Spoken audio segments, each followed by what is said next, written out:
Welcome back to my YouTube channel! So for today's video ay another tutorial tungkol sa Popo Live application. And disclaimer lang po, ang video na ito ay base sa aking kaalaman at tutunan tungkol sa apps na ito. And para sa mga new beginners, ang video na ito ay para sa inyo para malaman ninyo kung ano ang paraan paano tayo kumita dito. Kaya good news na nahanap mo ang video na ito dahil malaking tulong po sa inyo ito kung paano kayo kumita dito. Kaya kung hindi ka pa nakasubscribe, please click subscribe and click the notification bell para updated kayo sa mga videos na i-upload ko. And now, sa mga new beginners, para malalaman na ninyo, meron tayong 10 ways of earnings dito. Kaya stay tuned lang kayo sa video na ito and please don't skip the ads para makatulong din po sa akin. And simulan na natin pagkatapos ng intro. So let's go!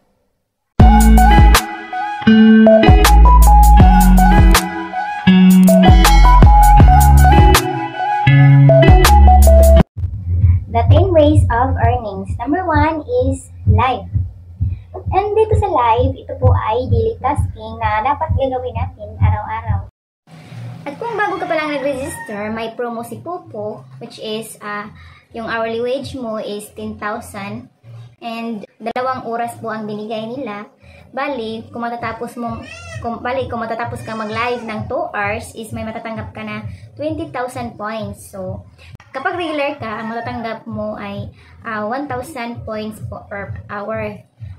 Pero kung gusto mo magpa-level up, mas tataas pa ang hourly wage mo. Merong 3,000 per hour. So, bali 2 hours, 5,000 per hour, 9,000, 12,000, so on. So, makikita nyo lang dyan sa inyong rewards.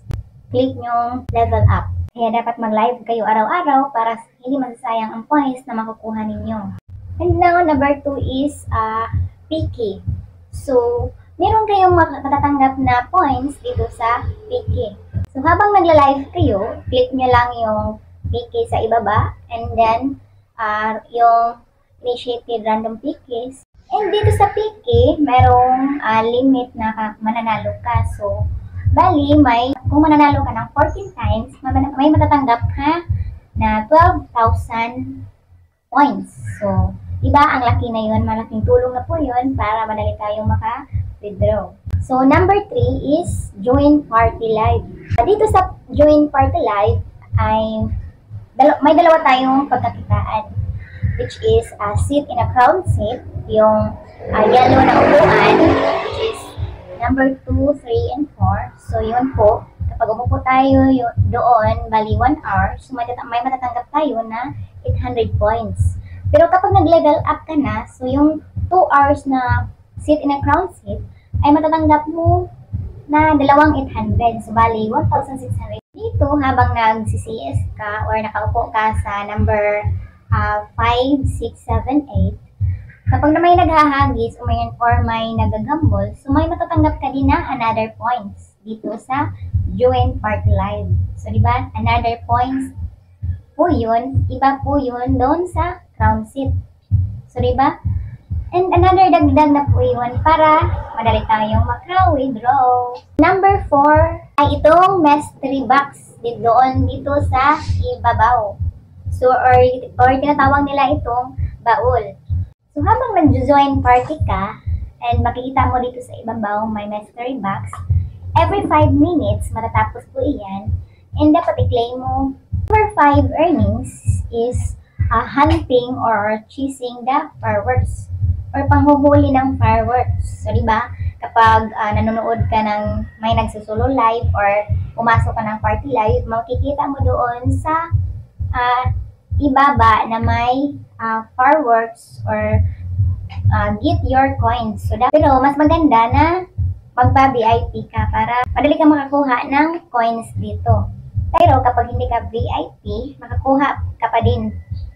Pero minsan lang kasi mas priority po nila yung mga VIP na bibigyan. Kaya pwede kayong magpa-VIP, good for 1 month, ma-expire po yun. Number 6 is gamble. So, gamble meaning is gambling or sugal, di ba guys? Siyempre naman, di ba?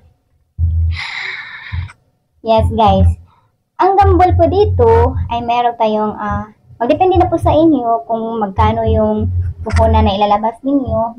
Pwedeng 5k points, 10k points, so pataas. And then, dito ang pinakamaliit na coins na i-gamble natin, yung rose is 100 coins. And then, mostly guys, ang ginagamit na pang-gamble yung chair stick. Yun po ang madali na makapanalo, yung chair sticks. Pero depende na po sa inyo guys kung saan kayo swertihin.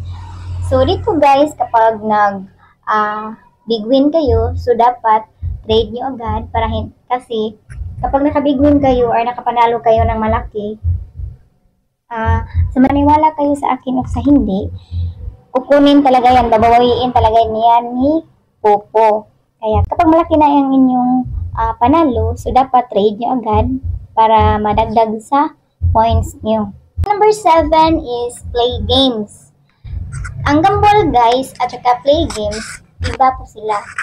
Gamble yung naghahagis ka, ayuda ka sa iba dun sa panel. And itong games guys, so games.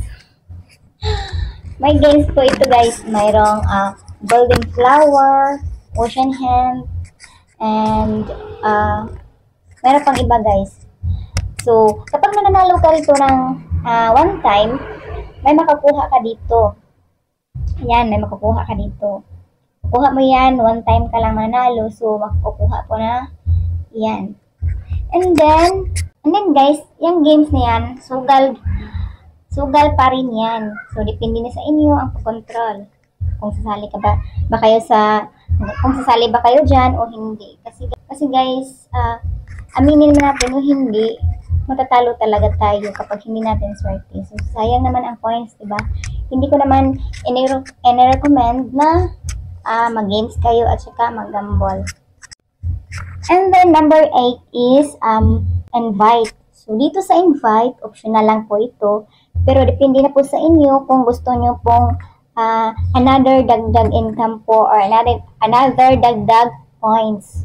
Kasi dito sa invite guys, malaki talaga ang kitaan dito, lalo't na marami kayong na-invites. Kasi sa isang tao lang na-invite ninyo, sa pag-register nila, simulan na agad-agad nila ang pag-live, may makukuha kang 10,000 points every day and 7 days kung kailan matatapos ang promo nila mula ng pag-register. Kaya, depende na po sa inyo, pero kung gusto ninyong may extra dagdag points, so dapat mag-invite kayo para madali kayo maka-withdraw. And madali lang mag-invite guys. Click nyo lang invite. And then, copy nyo lang kung saan nyo isasend. Pwede doon sa Facebook or sa Messenger. And then, number 9 is reply message. Yes, reply message. And kapag may nag-message sa inyo guys, dapat replyan nyo agad or pahabain mo ang topic ninyo para mas lalo kang may dagdag points. Ito sa akin. Yan. And then, pero take note guys, huwag kang mag-uunang mag-message sa kanila or kahit sino kasi kapag ikaw ang unang mag-message, minus 10 ka kaagad. Minus 10 yung points mo or yung coins mo, kumbaga. Dapat sila yung mag-uunang mag-message sa inyo. And then, agad-agad mo-reply kayo kasi may expire po yan guys, mga ilang minutes. Kapag hindi kayo makareply ng time na iyan, ikaw na ang mababawasan kapag mag-reply ka ng mga ilang minutes or oras. And then lastly guys, number 10 is answer call. So dito guys, kapag may tumatawag sa inyo or like AFAM, charot, sagutin nyo lang yung tawag nila guys para another dagdag po. And habaan nyo lang po ang yung topic para mas marami kayong points na makukuha dito. Basta hindi lang po mga bastos ang yung topic or magre-request naman sila ng ng mga maghuhubad, ganyan. Ganyan talaga ang mga AFAM guys, diba? So kapag ganyan, cancel nyo lang yung call. Call ended na talaga. So yun lang guys ang mai-share ko sa inyo ng aking mga kaalaman, and sana marami kayong natutunan sa akin, and sana marami kayong natutunan sa video na ito, and aabangan niyo po ang maraming tutorial na i-upload ko next time. And sana hindi niyo makalimutang like, share, and subscribe. So thank you for watching everyone. Bye. God bless.